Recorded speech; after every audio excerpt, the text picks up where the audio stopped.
Thank you so much for clicking on my video. And if you're returning, welcome back to my channel. Today, I want to talk about something a little messy. We're going to have a little bit of fun today. So today I want to talk about the royal honors and their dishonorable responses. So let's get into it.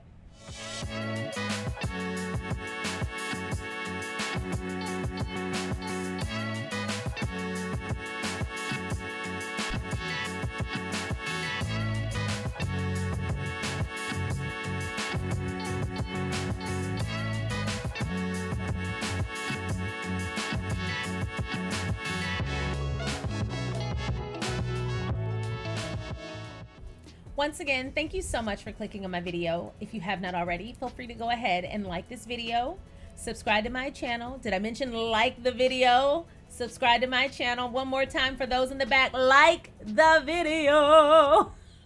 Subscribe to my channel and turn on that notification bell. I want to say a big hello to my Patreon members, my friend circle, and I'm going to curtsy to the royal court. Thank you so much for all that you do. So let's get right into it. Today, I want to talk about royal honors and some of their dishonorable responses. So I'm sure you all know that recently Alan Cummings returned his honors from the royal family, and it caused quite a stir. So for those of us here on the American side, I'm going to break down exactly why that was so impactful, and then we're going to take a trip through all the people who've done the same or something similar. So according to CNN, the list of honors is published biannually, once at New Year's and then again for the Queen's birthday or now the King's birthday, and recognizes excellence in a spectrum of pursuits ranging from arts and athletics to science and politics. Although knights and dames may be the most well-known commendations, there's a hierarchy of ranks in the honor system, according to the UK government. At the highest level, the Companion of Honor, awarded to those who've made major contributions in the arts, science, medicine, or government over an extended period of time. Next, the distinction of being a knight or dame is conferred on those who've made long-term national contributions seen as inspirational or significant. The Commander of the Order of the British Empire, or CBE, is for those who've played a prominent but lesser role at the national level or a leading role at the regional level, according to the UK government. The Officer of the Order of the British Empire, or OBE, is for those who've taken a major role in local activities and through that become known nationally in their chosen area. And that is actually what the first guest on Floodlight, Princess Eugenie's podcast, her first guest, I think it was Caroline Hoggy, she's an OBE as well. The Member of the Order of the British Empire, or MBE, is for outstanding achievement or service to one's community. And finally, the British Empire Medal, or BEM, is for those who've done hands-on service for their local community, including voluntary activity or innovation work. So now that we're all up to speed, and we are for sure experts on all of this now, I assume I know that I am. I don't know about you, but now I want to go through and take a look at a little messy list that CNN put together, and then again the Independent put it together as well. So everybody's messy, not just Sharion. And I want to look at the people who have rejected these honors and their reasons why. Let's get messy, messy. I want to get messy. Who's rejected the honor? First, we have Michael Sheen. Now, I am a huge fan of Michael Sheen. I'm a fan of the Sheens in general, but Michael Sheen was in Twilight. And do y'all remember how he laughed in Twilight? That man entertained me so much that he is always and forever in my heart. And now I have another reason to stand Michael Sheen. Actor Michael Sheen revealed he had returned his OBE in 2017 following his own research into the relationship of his native Wales and the British state after being asked to deliver a lecture themed around who speaks for Wales. We have heard a lot about that since King Charles stole the titles of Prince and Princess of Wales to William and Kate. That conversation has soared back to the forefront all over again. So Michael Sheen said, quote, "I didn't mean any disrespect, but I just realized I'd be a hypocrite if I said the things I was going to say in the lecture about the nature of the relationship between Wales and the British state," he said. So he just didn't want to be a hypocrite, and he stood on his principles. Good for him. Next is George the Poet. Artist George the Poet said last year that he turned down an MBE because of the, quote, pure evil of the British Empire. He said it like it was. The spoken word artist, whose real name is George Mpanga, revealed on his podcast that he initially said that he would accept the honor when asked by a friend, but when he thought about it further, he felt, quote, a burning sensation in my chest. Quote, I see myself as student, admirer, and friend of Britain. However, the colonial trauma inflicted on the children of Africa, entrenched across our geopolitical and macroeconomic realities, prevents me from accepting the title member of the British Empire. I get it. And good on him for standing up. Good on him. I thought William said Africa was his thing. Why isn't he making things right with Africa? All right, John Le Carre. Is it Le Carre? This is actually pronounced John Le Carre. I did not realize that at the time of filming, but I wanted to correct it here. Now, for the rest of this, I'm going to be saying John Le Carre or John Le Carre. That's not what it is. It's John Le Carre. So it's been acknowledged and it's been corrected since filming. Y'all know I'm language learning right now. You better give me while I'm hot. Right. John Le Carre was included on a list leaked to the Sunday Times of hundreds of people who had declined an honor, although it was not known why the espionage writer born David Cornwell declined the award. So he didn't tell us why, but we know he said, get the hell out of here with that, and I can respect it. Next is Ken Loach. Film director Ken Loach revealed he had turned down an OBE in 1977. Quote, it's all the things I think are despicable, patronage, deferring to the monarchy, and the name of the British Empire, which is a monument of exploitation and conquest. He is reported as telling the Radio Times. Quote, I turned down the OBE because it's not a club you want to join when you look at the villains who've got it. That was a little bit on the nose. I wasn't expecting him to get real with us like that. But you know what, Ken Loach, you all right in my book. All right, Danny Boyle. Oh, wow. Okay. Director Danny Boyle said he turned down a knighthood, adding, quote, it's just not me. Boyle, who was lauded for his work behind the opening ceremony of the London 2012 Olympic Games, told the Radio Times, quote, you can make these speeches about this is everybody's work, blah, blah, blah, and you've got to mean it, and I did mean it, and it's true, and it's the only way you can carry on something like that, through the efforts of all the people. I don't know whether I'll ever get invited back to the palace. You know what? And apparently it's drafty and ugly, according to Jacqueline Onassis, so you're not missing too much. All right, John Lennon. John Lennon returned the MBE he was awarded alongside the three other Beatles in 1965 over British foreign policy. Quote, I began to be ashamed of being British, Lennon said when discussing Britain's involvement in the Biafra War. Quote, I was going to send the MBE back anyway. I could have done it privately, but the press would have found out anyway. You would have been here a week later instead. Less impact, he said during a news conference in 1969. I know that, see, John Lennon would tell it like it was. I like John Lennon a lot. Rest in peace. Howard Gale. Football player Howard Gale turned down an MBE in 2016, calling it a betrayal to Africans who suffered or died at the hands of the British Empire. Good for you, Howard Gale. Gale, the first black footballer to play for Liverpool FC, wrote in a Facebook post, I had to decline the nomination for the reason that my ancestors would be turning in their graves after how empire and colonialism have enslaved them. Absolutely. I could not agree more, and good for you. Benjamin Zephaniah. The poet revealed he received an invitation from the Prime Minister's office to receive the title of OBE, Order of the British Empire, but rejected it, writing, quote, I am profoundly anti-empire. Quote, me? I thought OBE, me? Up yours, I thought. I get angry when I hear the word empire. It reminds me of slavery. It reminds me of thousands of years of brutality. It reminds me of how my foremothers were R-worded and my forefathers were brutalized, he wrote in 2003. And just to share a little bit for those who may or may not have known, but here in America with slavery, there was a such thing called buck breaking. So it wasn't just the women who were R-worded. All right, David Bowie. Musician David Bowie turned down a CBE, Commander of the British Empire, in 2000 and a knighthood in 2003. So Mr. Bowie rejected them twice. Every time I hear about David Bowie, I think about his marriage because it was such a beautiful like love story. If you did not know, he just has this beautiful love story.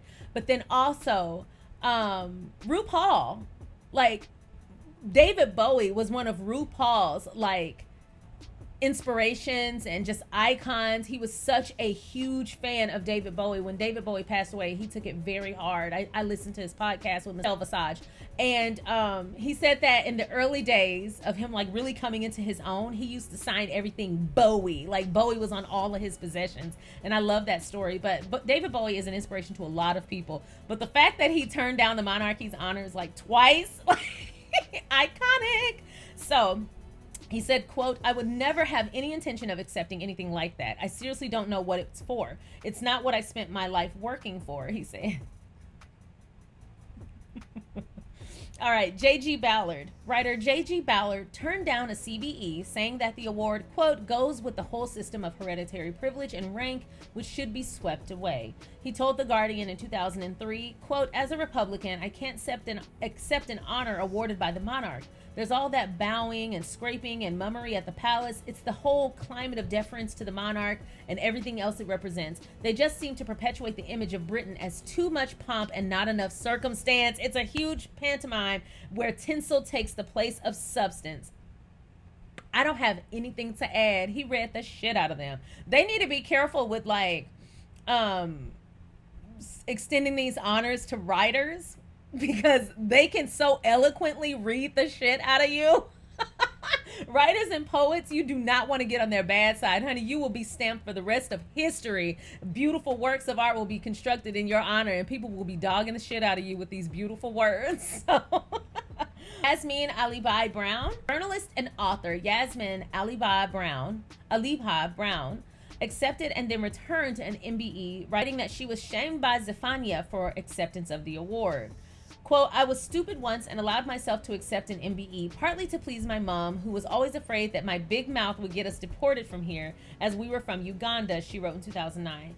Quote, but I now speak with the zeal of a covert. The honor system sucks and we should start again. Devise a fair and independent new method to annually acclaim exceptional citizens for their contribution to the nation, not to overweening political parties or the semi-skilled dysfunctional Windsors." The semi-skilled dysfunctional Windsors. Can I get that on the screen real quick? Ma'am. I'm standing. Yasmin, you have a friend in me. Jim Broadbent. Actor Jim Broadbent is reported as saying that he turned down an OBE as prizes should be given to, quote, "those who really help others." Quote, "I was offered an OBE a couple of years ago, but I said no and I turned it down," he said in 2012. He said he was not that comfortable with actors receiving honors, partly because I think they ought to go to those who really help others, he added. That's actually a great point. Like, not to be a jerk about it, but that actually is a really great point.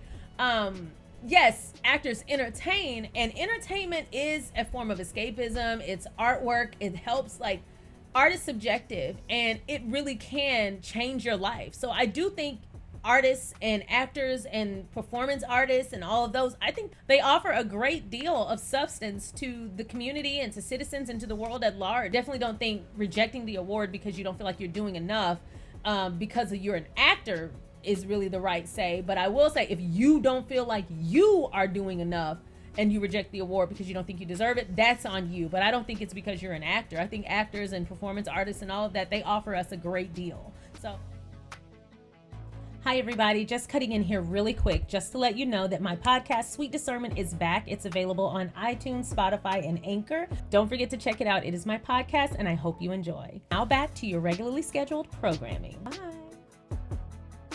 This is fun. Okay, next is Skepta. Skepta claimed he had turned down an MBE for the 2017 New Year's honors via a new track titled Hypocrisy. Y'all, I just said, don't get on the bad side of an artist. You will go down in history and people will be singing the words of your demise. Honestly, that is how you cast a spell on people, so be careful. All right, in the second verse of Hypocrisy, he raps, "Just came back from the Ivors and look at what we collected. The MBE got rejected. I'm not trying to be accepted."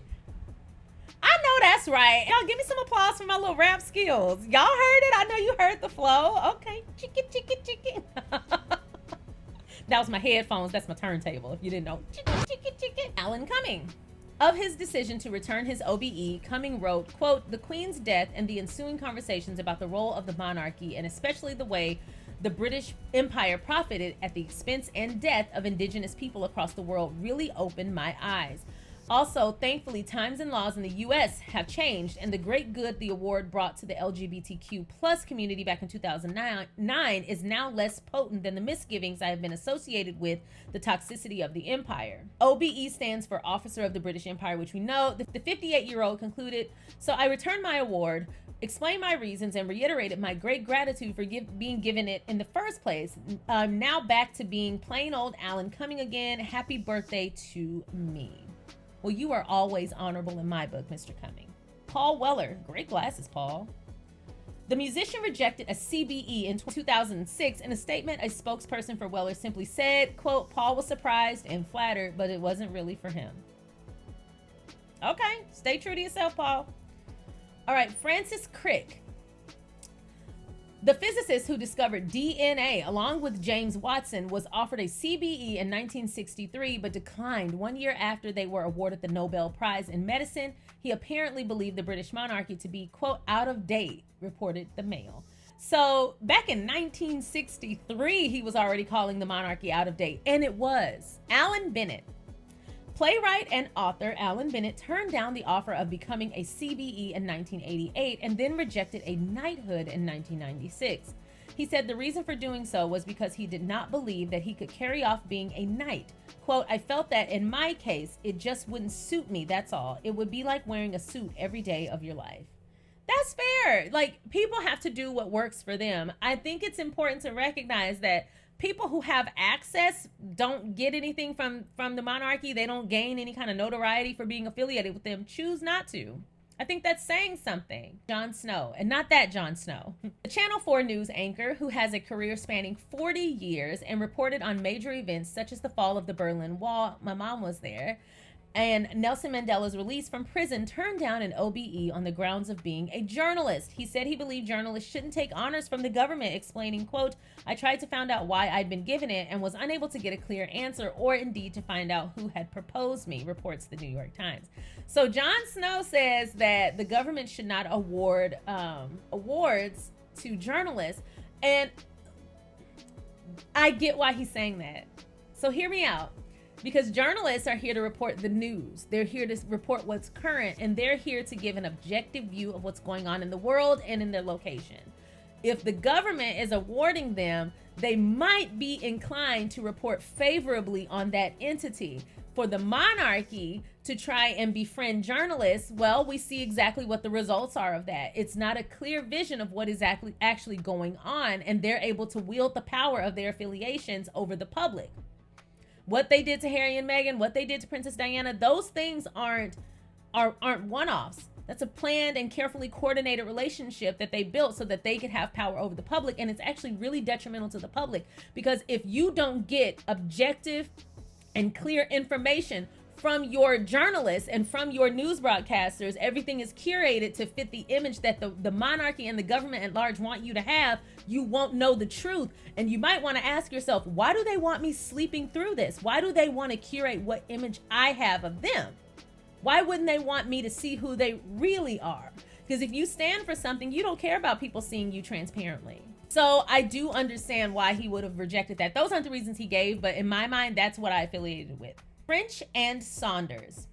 The comedy duo turned down OBEs in 2001. Saunders later told Source magazine in 2008, "If I felt I deserved a damehood, I'd accept it." Aw. Looking back, she said, "At the time, we felt that we were being paid very well to have a lot of fun. It didn't seem right somehow. It felt a bit fake to stand alongside people who devoted their lives to truly worthy causes." Okay, listen, if that's how they felt, I actually support them in that. So it wasn't necessarily about the institution at all. It was more so about, we don't feel like we deserve this. But be mindful of imposter syndrome. Like, if you ever are awarded something or given praise or honors for something and just you don't really know the why, or you don't agree with the why, just be mindful that sometimes we can be plagued with imposter syndrome and we can't see our own light for what it is because of our own perspective. It's really harder to see what light we cast out from the inside, but maybe others are affected by you and your work, and you do deserve the honors that you're rejecting. So just keep in mind that sometimes imposter syndrome can really rear its ugly head and we don't see our value as well as other people. Let people love on you. Ooh, Roald Dahl. I didn't know this. Oh my God. Roald Dahl, okay.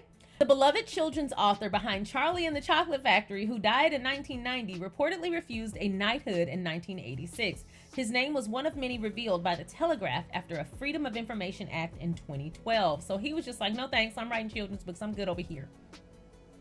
All right, John Oliver. British-American comedian and Last Week Tonight presenter John Oliver declined an OBE a few years ago, describing the experience to Conan O'Brien. Quote, "There was a moment of thinking, I get to go to Buckingham Palace. That would be an experience," he said.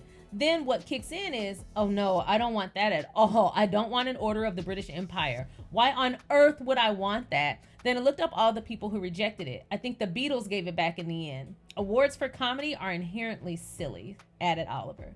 So what came to mind when I found out John Oliver was offered an OBE was he making fun of them? Or maybe they wanted to avoid being made fun of. Maybe that was the issue. Get the comedians on your side. Okay.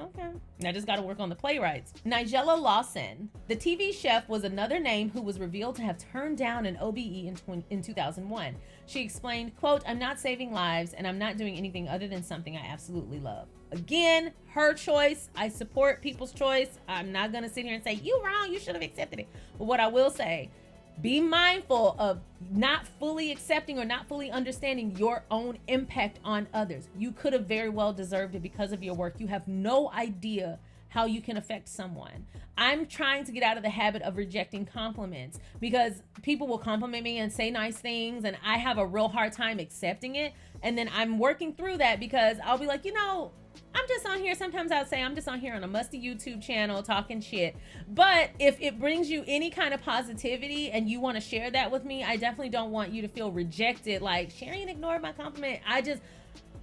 I have a hard time accepting compliments for doing something I find to be this fun. Like, I have a good time sharing my raggedy opinions. And I hope that in the process, you guys enjoy the process of me enjoying this. So I feel like that's reward enough that I get to do this. So I appreciate the compliments, but I do understand sometimes feeling like, really? You really like my videos? Okay. I mean, go ahead, girl. Alfred Hitchcock. Did y'all know this? I would not want to get on his scary ass bad side at all. Next thing you know, your face will be one of the birds attacking somebody in one of his movies. Alfred Hitchcock, the Birds and Psycho director, turned down a CBE in 1962, but later went on to accept a knighthood and was Sir Alfred Hitchcock for only 4 months before his death in 1980. According to the Daily Mail, he originally refused the lesser title because it didn't do justice to his contribution to the British culture. Okay, wait. Now, we've had so many people say, no, I didn't receive it. I didn't accept it because I just felt like I didn't do enough because I'm an actor or because I'm a singer or a playwright or whatever. And I'm standing next to these people who've really advanced society. And here I am, as a musician or an actor, and I don't feel worthy. And Alfred said, not you coming to me with scraps when I deserve the whole cake. You better give me my crown. He's cute. I'll take my crown right now. Thank you. Oh yeah, this knighthood is great, but where's the throne? Throne at? Where are we about to sit at? I want to sit on the throne. Yeah, bitch, do you know who I am? You will definitely be a bird in my next film. Yes, Buckingham, I'm home. I know that's right, Alfred. You deserve it all. Stephen Hawking. When I found out Stephen Hawking allegedly was cheating on his wife, I was so disappointed. Let's get to the point. In 2008, the scientist told how he was offered a knighthood in the late 1990s, but declined reportedly over the UK government's science funding. That's a great reason to raise awareness and to decline. Absolutely. Well, I want to know what the problem was. I need to dig into that. How y'all make Stephen Hawking mad? Y'all trash as hell. Okay, so that list actually did shock me a little bit because, one, I didn't even know Roald Dahl had rejected it, but Alfred Hitchcock's comments are probably my favorite. He eventually got the honors that he thought were tolerable, but something tells me Alfred Hitchcock was up in there like, okay, the crown jewels, where are they? You called me here and you're doing nothing with me. Give me my stuff. He came for everything was promised to him. But you know what? It is good to know your impact. Just like we talked about, sometimes it's hard to see our impact on others because we're in it we can't stand in the light that we cast. So we have no idea how impactful our works, our words, our contributions are.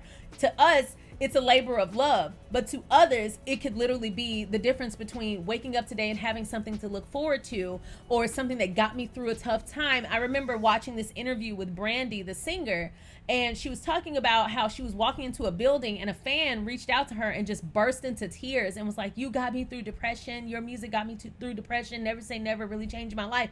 And Brandy was like mortified, not in a bad way, but she was just like, "Really? Thank you for sharing that, but oh my God, I don't know what to say." Like, she was really taken aback, but she felt embarrassed in that moment because she just was like, my singing had that kind of impact. It's surprising, and I didn't know what to say. That is a lot to put on somebody, though, and that to that extent, being like, "You got me through depression." Like, thank you for sharing, but how in the hell am I supposed to respond to that? Like, yes, well, there's more where that came from, so stay depressed, love. Like, no, you can't. You don't know what to say. Like, so I do understand her being a little uncomfortable. She handled it so graciously. But like I said, sometimes we don't know our impact. We cannot stand in the light that we cast. So we can sit here and think something as small as an album, something as small as a play, as a movie, as a show, as a song. Those things are just us doing what we love. Pouring our heart and soul into something because we want you to just enjoy it. And then for you to get anything outside of that plus the enjoyment, that's a gamble. Nobody anticipates that. But I'll say, like, I'm really big on sharing with people how they make me feel. Like, Better Days by Janet Jackson. If I'm having a bad day, that is what I listen to. That is the song I listen to. It literally has always been the song I listen to. When I need a pick-me-up, or I'm at like the dawn of a new era in my life. Like, you can always feel when like this era is closing and your next phase or your next level is starting. And whenever I'm in that space, I listen to Strawberry Letter 23 every single time. And now it's Strawberry Letter 23, Cozy, and Alien Superstar. Those are my top three. And so, but Strawberry Letter 23 is the song I play whenever I'm transitioning into the next phase. So sometimes people's work can impact you beyond your greatest dreams or desires. And it can be really hard to accept the honor of being that figure in someone's life, or your work being that figure in someone's life. Another really amazing song that I listen to whenever I'm feeling transition or I just need insight, it's a song that I listen to in the background sometimes when I'm like meditating, is Destiny by the Jackson 5, or I think it was just the Jacksons at that time. It's called Destiny. It's just, it's a perfect song. Perfect song. So those are my thoughts. What are your thoughts on this list? And please tell me specifically, Alfred Hitchcock, what did you think of what he had to say? Him and Alan Cummings were the two that got me the most. But what did you think about what Alfred Hitchcock came up in there and said? He was like, "Is this all you offered thee?" I'm about to go watch The Birds because that cracked me up. Good for you for knowing your worth. So anyway, that's all I've got today. This was a very fun list to go through. The monarchy, listen to the feedback and makes adjustments or whatever. But I think the only thing that's going to quell the concern is abolish the monarchy. So anyway, thank you so much for watching. If you have not already, feel free to go ahead and like the video. Leave your comments in the comment section. Thanks again for the live chat, but leave some comments for me over on the comments section. Like the video, and if you're interested in becoming a member, hit that join button. Tomorrow we are going to start our recap of Diana in Her Words. I cannot wait. This was a highly recommended book for me to recap, and I'm so excited to get into it. It was always in my mother's collection, but she's still in Texas and she didn't send it to me. So anyway, I didn't ask. But anyway, I can't wait to start that recap. And there's a new Patreon video and a new YouTube members only video dropping this Saturday. I hope you enjoy. Thank you so much for watching, and I will see you next time. Bye.